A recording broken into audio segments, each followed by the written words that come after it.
ካናዳ የላከነው ኢትዮጵያ መንግስት ብሎ ሚሊዮኖችን የሚወስዱ ያሉ ተቋማት ድርጅቶች ደላሎች አሉ ምንም አይነት ስምምነት ከኩባንያ ጋር ቢሆን ከመንግስት ጋር ካናዳ ጋር የለንም ለዜጎች በዚህ አጋጣሚ አደራ ማለት መፈልገው በቅርቡ ወደ ስራ እናስገባው የአንድ ጥሪ ማዕከል አገልግሎት ይኖረናል በተለያየ ቋንቋ የሚሰራ ማንኛውንም መረጃ ሲፈልጉ የስራና ክህሎት ሚኒስቴር ያሉትን የመረጃ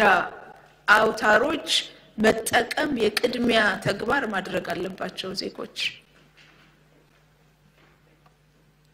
እነዚህ አካላት የአንድ ጊዜ ንግድ ፍቃድ ያወጡና ከዚያ በኋላ የስልክ አድራሻቸውን አጥፍተው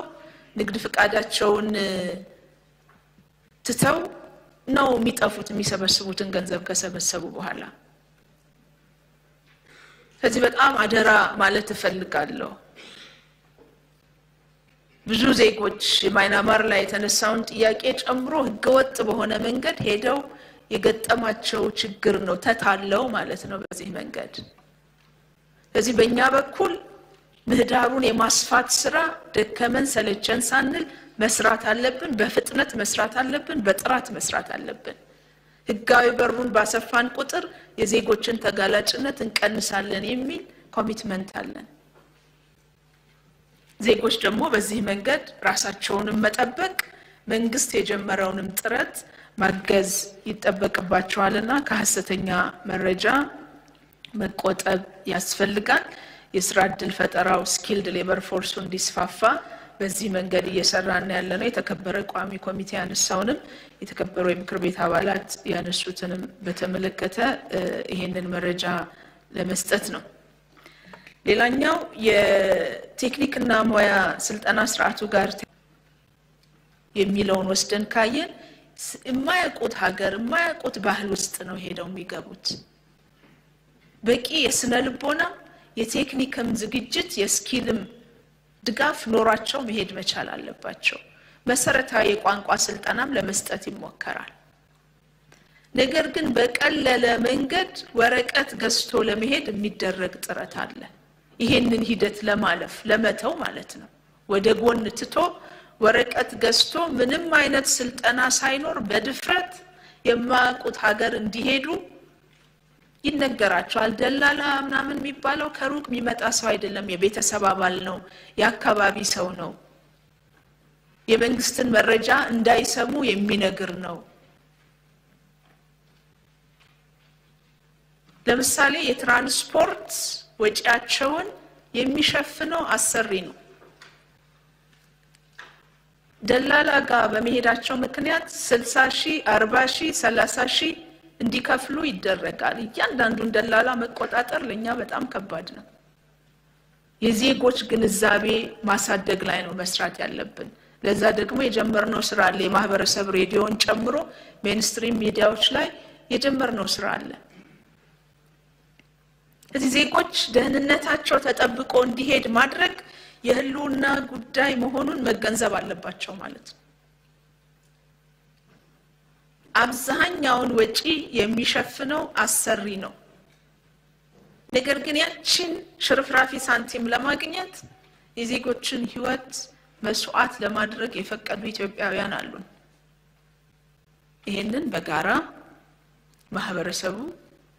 ራሳቸው ያገልግሎቱ ተጠቃሚዎች ወግዱ ማለት ይኖርባቸዋል መንግስት ምንም ኢንተረስት የለውም የዜጎቹን ደህንነት የማስጠበቅ ነው ለምን ሰጠው አገልግሎት ስሙን ያንጠይቅምኛ እንዲከፍሉ የሚጠበቀው የፓስፖርት የጤና ምርመራም ቢሆን አሰሪዎች የሚሸፍኑት ነው መከፈል አለበት እዚህ እንዲከፍሉ ይጠየቃሉ ይሄንን መረጃ በተደጋጋሚ ለመስጠት እየሞከርን ያለነው መንግስት ጋር ከሄዳችሁ ፕሮሰሱ ይረዝምባችኋል ቶሎ አያልቅም እንዲህ ትሆናላችሁ እንደዛ ትሆናላችሁ የሚል መረጃ እንዲሰጣቸው ይሆናል በዚህ ምክንያት ይሄዳሉ የማያውቁት ጭንቀት ይገጥማቸዋል የአእምሮ መታወክ ይገጥማቸዋል ሌላም የህይወት ቀውስ ውስጥ ይገባሉ ኤምባሲ ከመቼውም ጊዜ በላይ ጥሩ ስራ እየሰራ ያለበት ጊዜ ነው እዚህም እዚያም የሚያጋጥሙ ነገሮች አይኖርም አይባልም ዜጎቻችንን ከመላካችን በፊት ተገኘ የተባለው ስራ ቦታ ጤናማ ነው ወይ በትክክል ዜጎች ሊሰሩት የሚችሉት የስራ አይነት ነው ወይ ብሎ ኤምባሲ ሰው መድቦ ዞሮ ያስጠናል ማለት ነው በዚህ መልኩ ውጭ ሀገርም ሆነ የምንዘጋቸው ኤጀንሲዎች አሉ ሲስተማችን እንዲዘጋ አድርገን ነው ሪፖርት የሚደረግበት ኤኒ ኤጀንሲ ካለ ይዘጋል የሀገር ውስጥ ብቻ ሳይሆን የቁጥጥር አግባባችሁ ምን ያክል ነው የሚላለ የውጭ ሀገር ኤጀንሲም ቢሆን ርቧል ተብሎ ጥሬ አንጀት አይበላም እንዲሉ ልጆቻችን ተቸግረዋል ስራ ፈልገዋል ብለን የደህንነቱ ያልተጠበቀ ስራ ላይ አናሰማራቸው ከተሰማሩ በኋላም ክትትል ቁጥጥር አለ ሪፖርት ይመጣል ግኝቱ ላይ ግኝቱን መሰረት አድርገን ከውጭ ጉዳይ ጋር በጋራ ሆነን መስራት ያለብንን ስራ እንሰራለን ይሄ ተጠናክሮ መቀጠል አለበት ጅምር ነው ቅድም እንዳልኩት በጣም ብዙ ውዝፍ አለው ይሄ ዘርፍ ስልጡን በሆነ መንገድ መሰራት አለበት ብዙ ስልጡን ያልሆኑ ነገሮች አሉ የሪፎርም አጀንዳ ተቀርጾለት እየተተገበረ ያለ ዘርፍ ነው በዚህ ዘርፍ ውስጥ ያሉ ተዋንያንን ለማብቃት ሰፋፊ ስልጠናዎች ሲሰጡ ቆይቷል ስርዓቱን ለማዘመን ብዙ እየተሰሩ ያሉ ስራዎች አሉ ቴክኖሎጂ መር እንዲሆን እየተደረገ ነው ያለው ነገር ግን አሁንም ተጨማሪ ስራ ይፈልጋል ስልጠና ማፈጻጸሙ ትንሽ ነው የተባለው እውነት ነው